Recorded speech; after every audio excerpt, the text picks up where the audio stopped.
Hey everyone, welcome back. Today we're diving into something that might not sound super exciting at first glance, but it's actually super important: inventory valuation. Yeah, it might seem a little dry on the surface, Yeah. but trust me, it's way more fascinating and way more crucial than you might think. We've got a whole bunch of articles and official accounting standards to dig through, all about how companies figure out how much their inventory is worth. And by the end of this, you'll really understand why getting this right, well, why it can make or break a business. Exactly. And maybe even see how it affects you, whether you're an investor or just curious about how businesses work. You got it. Okay, so let's jump right in.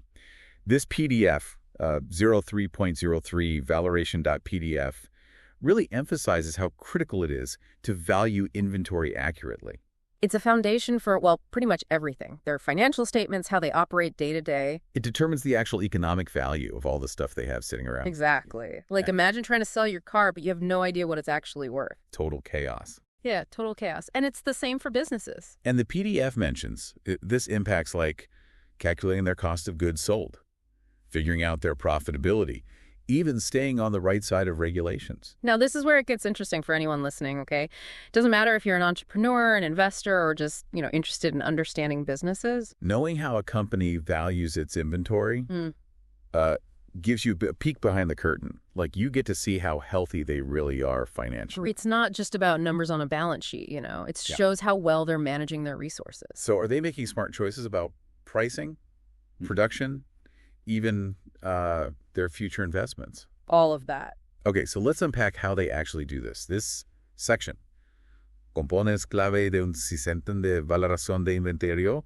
lays out the core elements. Yeah, it's about picking the right method for valuing that inventory, getting those costs nailed down, and then figuring out what to do with things like, well, stuff that gets damaged or just becomes outdated. And each of those things, like each decision, has a real impact on the bottom line. Right? Absolutely. Think about a company with a warehouse full of products that are, completely out of date. Ooh, that's gotta hurt. Yeah, if they're not accounting for that, their financials are totally messed up. It's like trying to bake a cake with ingredients that expired a year ago. You might end up with something, but it's not going to be pretty. Exactly. Yeah. The PDF also mentions all the different people involved in this process. It's not just the finance department. It's like internal control teams, management. It really is a team effort, yeah. Everyone has a role to play in making sure the data is accurate, making sure the whole system works. So what happens if, someone drops the ball? Communication breaks down. Well, think about it. You've got bad inventory data. That leads to bad decisions about, say, how much to produce or what to charge. It's like a domino effect. Exactly. And it can ripple through the entire company. Sales get hit, profits take a dive. Even employee morale can suffer. Wow. Okay, now let's dig into the actual methods they use to value this inventory. We've got some great info in this PDF and also in the article, Métodos de Valoración de Existencias y Criterio de Selección. Right. And the most common ones you'll see are FIFO, PMP, and LIFO. They all make different assumptions about which items get sold first. And that can really change how a company's financials look. For sure. So FIFO, which stands for first in, first out, basically assumes the first items you buy are the first ones you sell. Makes sense, right. It's often the easiest one to grasp, especially for businesses dealing with stuff that can expire. Yeah, like groceries or something. Exactly. It lines up with how inventory naturally flows, and it tends to reflect the current market value more accurately. Okay, then there's PMP, which is weighted average cost. Right. That one takes all your inventory items and figures out, an average cost. It can be really helpful if you got a ton of similar products. Makes sense. And then there's LIFO, last in, first out. Now, LIFO is a little trickier. It might be good for taxes if prices are going up, but it doesn't always reflect how things actually move in a business. And it's actually not allowed under international financial reporting standards, right? Nope. So there are rules about which methods you can use. Oh, yeah.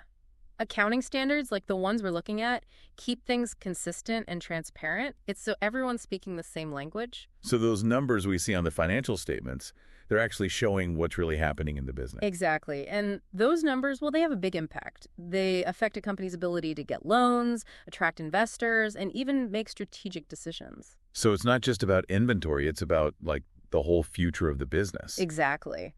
And that's why it's so important to understand these concepts, to be able to really look at how companies are valuing their inventory and make informed judgments. I'm starting to see how this seemingly technical topic can actually tell you a lot about a company.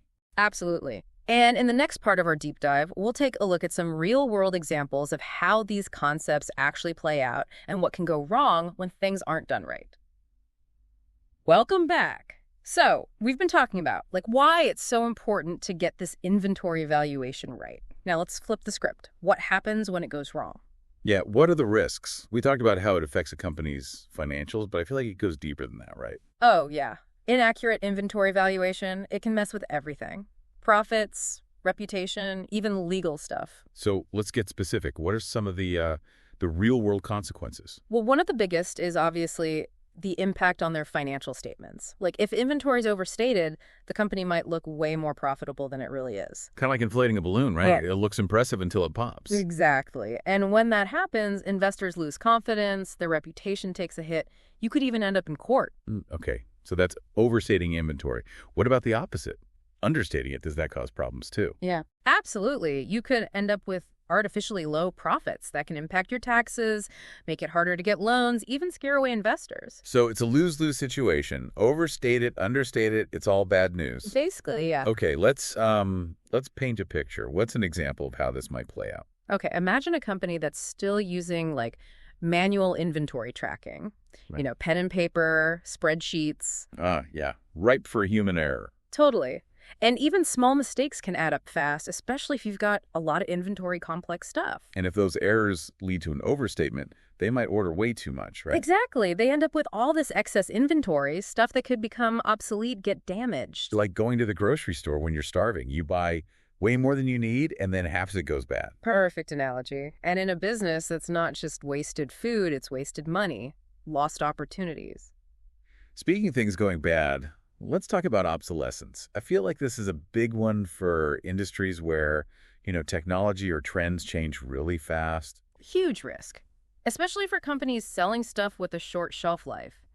If they don't consider the fact that their inventory might become outdated, they could be holding on to assets that are basically worthless. It's like trying to sell a flip phone today. Sure, it still makes calls, but nobody wants it. Right. And when companies are forced to write down the value of that obsolete inventory, it hits their bottom line hard. like finding out your prized baseball card collection is suddenly worth nothing. Ouch. Yeah. That's why you got to factor in obsolescence when you're valuing inventory. So we've got overstatement, understatement, obsolescence. Anything else companies should be watching out for? Well, damage and theft, those are always a risk, right? And if your inventory records aren't accurate, if they don't reflect those losses, you're basically flying blind. Making decisions based on bad info. Exactly. You might not order enough replacements, your production costs could be off, you might even misrepresent your financials to investors. Not good.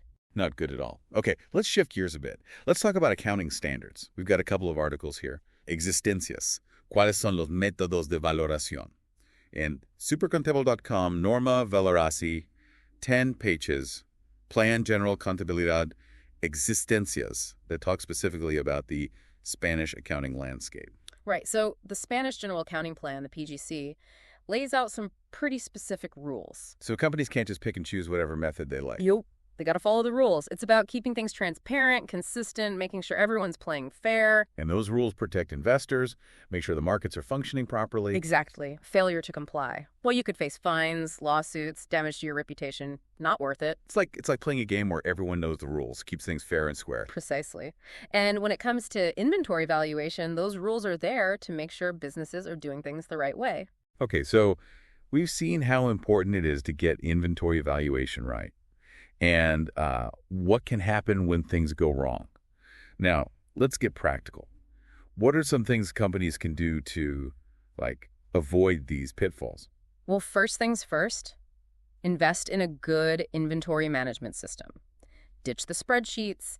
Get something that gives you real-time visibility into your inventory. Like upgrading from a paper map to a GPS. Exactly. Automated systems can help you minimize those errors, reduce the risk of, obsolescence, and give you a much more accurate picture for your financial reporting. Makes sense. But even with those systems, you still need to do physical inventory counts, right? Oh, absolutely. You got to make sure what's in the system actually matches what's on the shelves. It's like taking inventory of your pantry before you go grocery shopping. Ha! Perfect analogy. And then there's employee training. Got to make sure everyone's on the same page. Super important. Everyone involved needs to understand how important accurate data entry is, how to handle inventory properly, what the company's policies are. Like teaching someone to use a new appliance. You got to make sure they know how to operate it correctly. Exactly. A well-managed inventory system, it's like a well-oiled machine, keeps everything running smoothly. Okay, now what about damaged or obsolete inventory? What do you do with that? You need clear policies, procedures for identifying it, separating it, valuing it. You might need to write it down, figure out how to dispose of it. It's like having a first aid kit for your inventory. You hope you don't need it, but when you do, you're prepared. Exactly. And just like a first aid kit can prevent a small cut from becoming a big infection, having those procedures in place can help companies minimize losses and keep their financials in good shape. All right, so we've covered a lot here, but before we move on, I want to take a step back. It's easy to get lost in the details, but why does all this matter? It's not just about like following rules or avoiding fines. Yeah. Accurate inventory valuation, it's about making smart decisions, managing resources effectively, and setting yourself up for growth. It's about knowing what you have, what it's worth, and using that information to make informed choices. Exactly. And in our final segment, we'll look at some companies that are really nailing this and using inventory valuation to gain a real advantage in the market. Welcome back. We've gone deep into the hows and whys of inventory valuation. Now let's see how this plays out in the real world. Yeah, let's look at some companies that are using this stuff to their advantage, making smarter decisions, gaining that competitive edge. Give me an example. What kind of industry really relies on this? Okay, think about like retail, especially fast fashion. Their whole game is about staying ahead of the trends, right? Right. So if they misjudge what people want and end up with a bunch of clothes nobody's buying, their profits are going to tank. Yeah, trying to sell winter coats in July, not a good look. Exactly. Yeah. But companies that really get inventory valuation, they can anticipate those shifts, adjust their buying, make sure they have the right stuff at the right time. So it's not just about avoiding losses. It's about maximizing profits. Absolutely. Another example, the tech industry.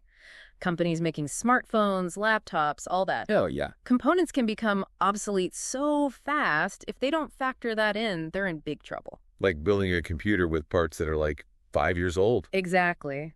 The companies that nail this, they're always evaluating the market, managing their inventory super carefully, making sure they're using the latest and greatest. Sounds like a real secret weapon for companies that want to stay competitive. It's a key ingredient for success, for sure. And it's not just for the big guys either. Small businesses can benefit from this too. What about, like, a local bakery? How does this apply to them? Imagine they bake way too many Christmas cookies. Come January, those gingerbread men aren't selling. That's a loss. Makes sense. So no matter what business you're in, it's about having the right stuff at the right time. Exactly. Optimizing your resources, minimizing waste, making sure you can meet that customer demand. Before we wrap up, I want to touch on something we mentioned earlier. Those accounting standards. You talked about the Hispanic General Accounting Plan, the PGC. It has those rules for inventory valuation. Right, and those rules, they're not just there for fun. They ensure transparency, consistency, fairness. Companies can't just do whatever they want, right? Nope, gotta follow the rules. And those rules, they protect investors, keep the markets honest. A system to keep everyone accountable. That's it. And it shows why this stuff matters, whether you're running a business, investing, or just trying to understand how the financial world works. We've really dug deep today, explored the ins and outs of inventory valuation, the risks, and some great examples of companies that are doing it right. And remember, even though our deep dive is ending, your learning doesn't stop here. Keep that curiosity going. That's right. Stay curious, keep asking questions, and we'll see you next time on Deep Dive.